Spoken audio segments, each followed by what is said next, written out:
Hi guys, I just wanted to pop on and just give you actually like a little bit more information about the theater and how people were sat, because I think it's going to help us understand why Shakespeare writes the way he does.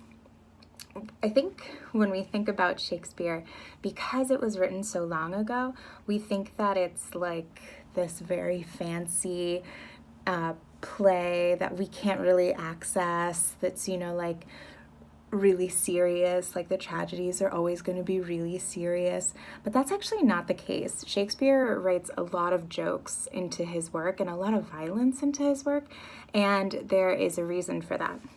So, as you saw in the video, Elizabethan England, the entertainment can be really violent with the bear baiting and stuff like that.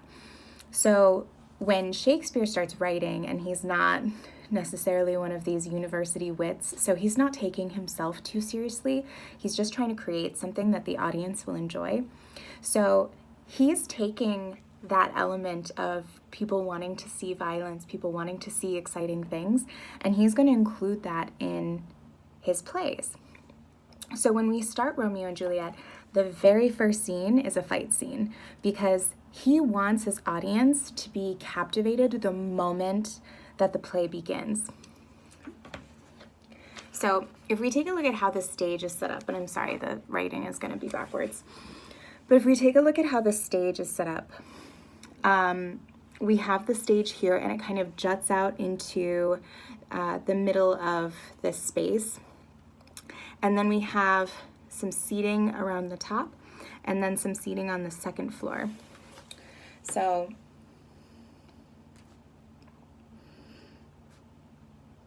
I'll just mark that. And then at the bottom, I'm going to call this the pit, because if you remember from the video, this is all open air. There's no roof or anything like that.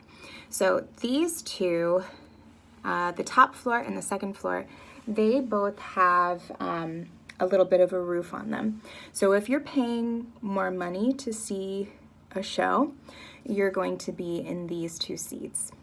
So the top, actually, it's kind of like the opposite that we have. Like now, if you're sat all the way at the top of a stadium, very far away from everything, that's actually like the cheapest seats, right?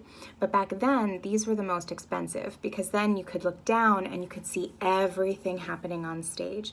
You had a really clear view of all of the actors and all of the sets.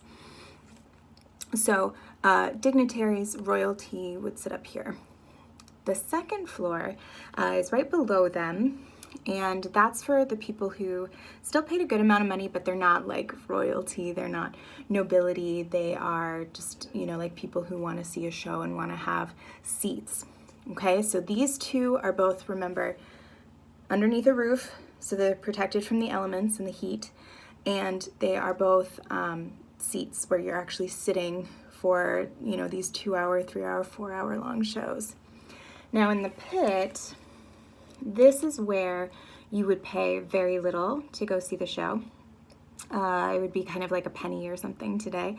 So this is where all of our, like I hate to say it, but kind of like our lower class people are, and there are no seats.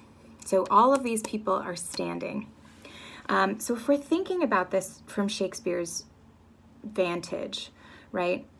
All of the people right here who are going to be affecting his actors the most are going to be lower class people.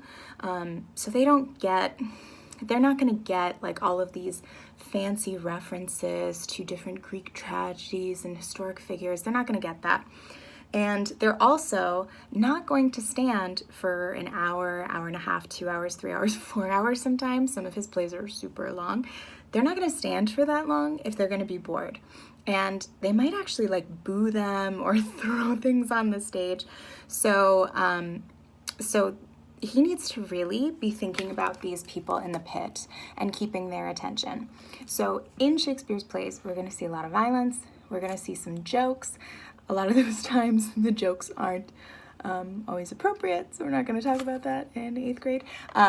But if you read the plays as an adult, you'll get some of the jokes. because he wants to make sure that these people are also entertained. That doesn't mean that it's all just going to be jokes and violence, because he also still needs to cater to these people.